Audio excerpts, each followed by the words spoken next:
આમ તો ઉત્તર એવું કહેવામાં આવે છે કે બીજના દિવસે બીજ રોપાય અને પૂનમના દિવસે ફળીફૂટ થાય. એટલે આજે આપણે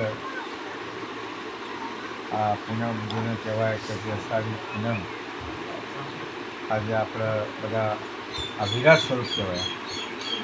જે અર્જુન ભગવાને જે કૃષ્ણ ભગવાન જે અર્જુનને વિરાટ સ્વરૂપ હોય, આર્યન વિરાટ સ્વરૂપ, બીજું કોઈ વિરાટ સ્વરૂપ નહીં. અને આ બધા સંતો માનવના જે બધા દરેક મહાત્મા વસેલો છે એમાં વિરાટ સ્વરૂપ કહેવાય. અને આજે ગુરુ શિષ્યનો જે મહિમા છે એ ખરેખર આજે ગુરુની ચામડી આપણે પોતાની ચામડી સીવી અને મોજરી સીવડાવીએ તો ઓછું પડે. આજનો દિવસ એવું કહેવામાં આવે. એટલે ગુરુ શિષ્યનો મહિમા ઘણો મોટો છે.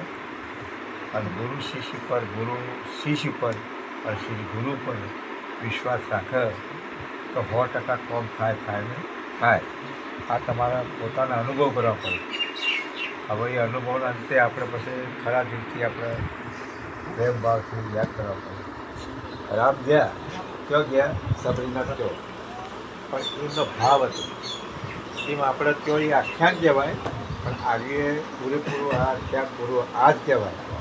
રામ અને સબરી આ જ કહેવાય, બીજે તો કહેવાય નહીં. પેલો આખ્યાન જગત સુધારવા માટે આખ્યાનો આપ્યો છે. એટલે આપણે આ જે રામ સબરીનો ભાવ છે અને તે બધી આપણે જળવાઈ રહે અને તમારા બધાના મનોકામનાઓ બધી પૂરી કરે એવી મારી અભિલાષા. હવે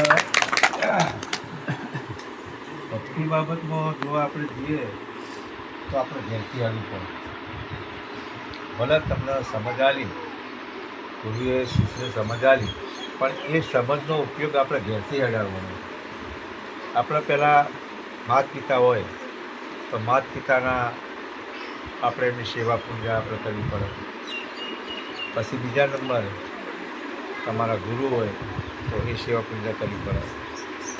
પછી તમારા જે અલગ પુરુષની વાત કરવામાં આવે તો અલગ પુરુષ તો તમને બધાને સમજાયું છે, પણ એ દિવસે તમારે થોડું વધારે રહો તો તમારે 100% ફાયદો થશે. એટલે કીધું છે કે ભાઈ પીડીને પગમાં જોજર બચતા હે એ સાહેબ સુનતા હે, તો તમારી વાત કેમ ના હોય? પણ આપણી વાત ના હોવાનું કારણ એક જ હોય છે કે ગુરુ પર ભાવ ના હોય. ગુરુ પર ભાવ હોય તો તમારે કોમ ના થાય એવું બને જ નહીં. અને તમે આ ઇતિહાસ તમે જુઓ, બધા ગુરુઓના સેવકોના બધા કોમ થયેલો જ છે. હવે નરસિંહ મહેતાનું ઘેર બેઠા બધા ભગવાન આવીને કોમ નહીં કરી જાય. તમારા ઘેર આવીને ભગવાન કોમ કરી જાય છે, પણ એ સમજણ પડવી તમારા પોતાના અનુભવ પર આધાર.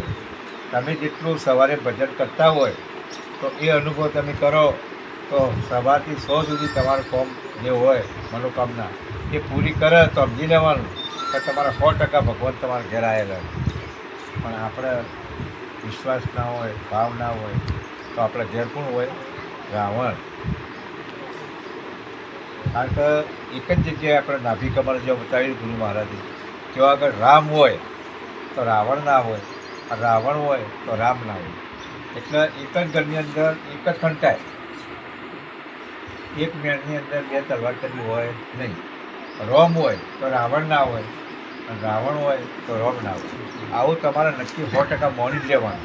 પછી ઘર તમને ગુરુજી બતાવ્યું એ જગ્યા પર તમારે જવું પડે. એટલે ઘણી જગ્યાએ આપણને